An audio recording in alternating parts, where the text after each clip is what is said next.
My name is Yoon Oh, and I was born in Gimhae, South Korea, a small city near Busan. I immigrated via international adoption in 1978, settled with a family that adopted me in the Minneapolis, Minnesota area. I had two older brothers that were quite a bit older, so I didn't grow up with them in the same household.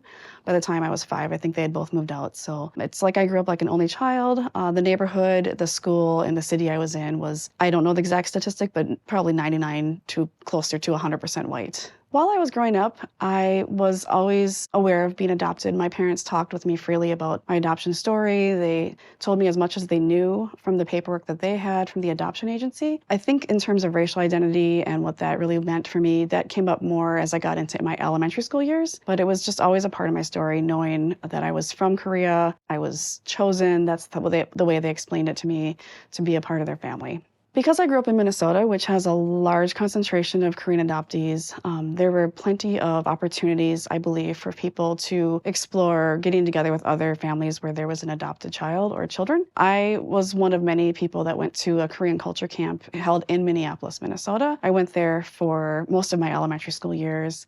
And then at the time, back in the early 1990s, there was a Korean teen camp for adopted Korean teens, and I attended that pretty much all of middle school and high school.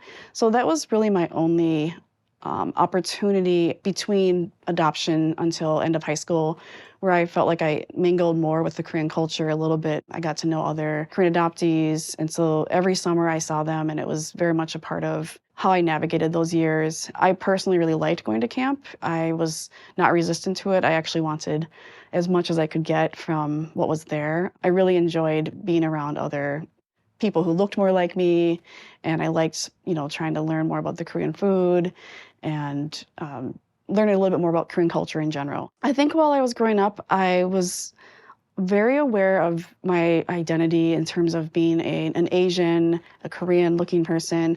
I don't think in the context of where I grew up, people really cared that I was Korean as much as they knew that I just clearly was not white and they knew I was Asian. I remember, for the most part, people didn't really tease me, but there were always kind of questions as I got older into middle school, high school, and beyond, where people would ask, the whole, where are you from? And oftentimes, if I even said Korea, there was sort of a blank look on people's faces, because it was like, where's that? What's that? People, at least back in that time frame and where I was living, didn't seem to even know what I was talking about. And when the Olympics were held in Korea in 1988, I felt like, wow, they're on the international stage. People should know, or at least hopefully people are starting to know more about Korea, but I was still met with blank stares even after 1988. Yeah, that's how I remember feeling a sense of Korean pride and wanting to be able to get out to everyone else, like, hey, Korea is a small country, but it's where I'm from. And I kind of wore that as a badge of honor, even though it was met with a little bit of confusion for a while. So in 2005, I was in my late 20s. I ended up teaching for a year at a university in China. And during the Lunar New Year part of the year, I went back to Korea for the very first time. Spent 3 weeks there. And in that time of being there, I actually was able to locate my biological father. So I wasn't really that prepared. I put an email out to one of the social workers, and she said she would try looking. But with what I had heard from other adoptees who had already been to Korea, I didn't expect there to be any sort of connection or luck in that area. And I had been basically at peace with that for most of my life, that if I don't ever find anybody from my biological connections in Korea, that's okay. I'm still me. I'm going to be fine. Of course, I still was like, if I find someone, that'll be exciting. So the social worker in my last week there contacted me and said, we've found your birth father. He does not really want to meet you, but I just wanted you to know that we have connected with him. And so at that point, I had about, I want to say 2 or 3 days of kind of wandering around Seoul and feeling kind of down and realizing, you know what, I am kind of let down about this. And then I remember being in the subway and seeing a father with his little girl who was probably 3 years old. And at that point, it kind of hit me more. That's a connection that I've sort of stuffed down as not being that important, because at the end of the day, I had a wonderful father that did raise me. But of course, the disconnection from who I am biologically and as a Korean, it started to become very real at that point. And then just when I was like, okay, I'm accepting this news, I got another email from from the social worker. I was walking around Insadong in Seoul, and I checked my email because this is, way back before we had smartphones. And her message basically said, he does want to meet you. Can you meet with us on Monday? And I was actually going to be flying out of Korea on, I think, Sunday or Monday. And so I extended my trip, long story short, and did meet with him. And I guess he had felt a lot of shame around what happened when I was born, and he didn't want to meet me because he felt so much shame, but then he couldn't sleep for 3 days.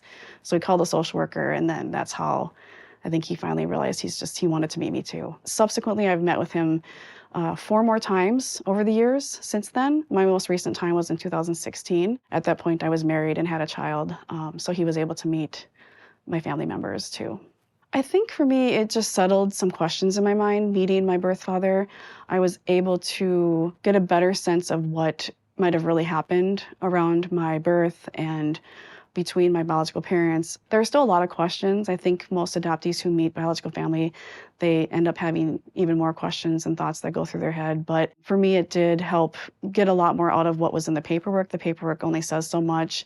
And sometimes I think the adoption agency's paperwork is very formulaic. Like a lot of us have the same similar story, even though I don't believe our origins are that similar. The circumstances around our adoption can vary so greatly. According to my paperwork, it was just 2 young people who weren't married and they weren't ready to raise this child together. But of course, the story I learned from him was that it was far more complicated than that, and that if he had had it his way, he would have raised me. So like I said, I met my biological father in 2005, and then in 2007, I actually attended an International Korean Adoptee Association gathering, also known as ICA. And that was the first time I attended such a large gathering in Korea with hundreds of other Korean adoptees and made some amazing memories from that trip. And then I decided soon after that I really wanted to live in Korea.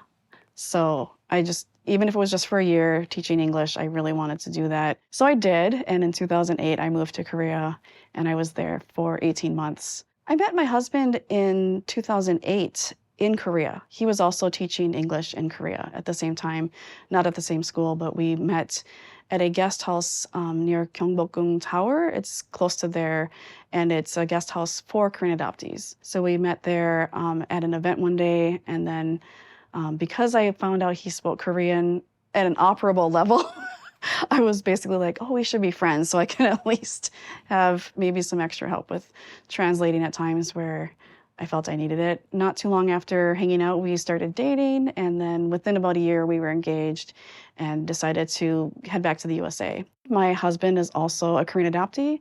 Although his story is very different from mine, he was adopted twice, technically. A Korean-American couple without children here in Chicago adopted them. So he grew up in a family where Korean language was continued in the home. His grandmother lived in the home. So I really enjoyed learning from him about his Korean-American story in that sense, very different from my transracial adoption story. We have one son together. He is going to be 10 years old later this year.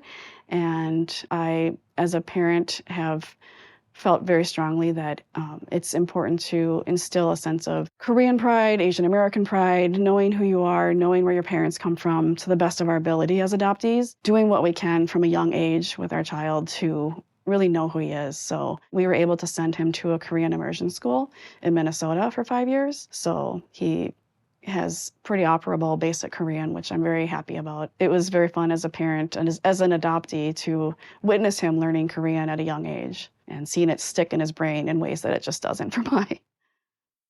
It's very, very, very important for me to be a part of the Korean adoptee community and to the same degree, I would say the Korean American extended community, because I think so many of us grew up very isolated in the USA. And I feel like while that's not everybody's story, it is a lot of people's story. And a lot of us did not have a choice in that. It was, we were placed there for adoption, or that's where our family settled, or at that time, the population of Asians or Koreans just wasn't that high, whatever the circumstances might be. And I feel like as adults, we get to empower ourselves to navigate that differently. And so I definitely had a lot of friends growing up when I was in a very white environment, and I still cherish some of those friendships today. But I will say I always felt like an outsider. I felt like I wasn't quite part of the group. And I think my own insecurities just looking a little bit different, all these like small nuances and details around that.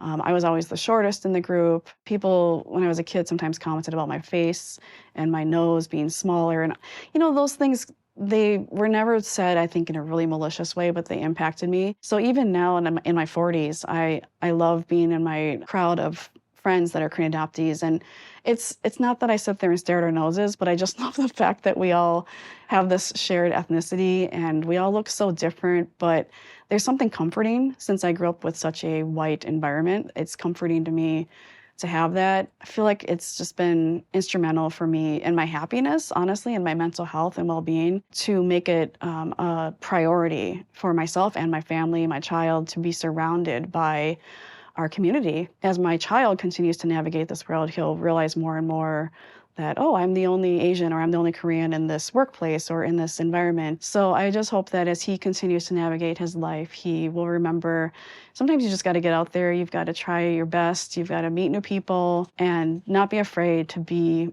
who you are. But at the same time, while being proud of being Korean and being Asian, I hope that he, by growing up in a diverse part of Chicago area, I feel like he's also being exposed to so many different cultures. He has kids in his class that come from homes that speak many different languages. And so I'm very happy that he'll hopefully be very culturally competent and mindful of differences while still being very, very rooted in who he is as a Korean person. My name is Soon Young Oh, and this is my Korean American story.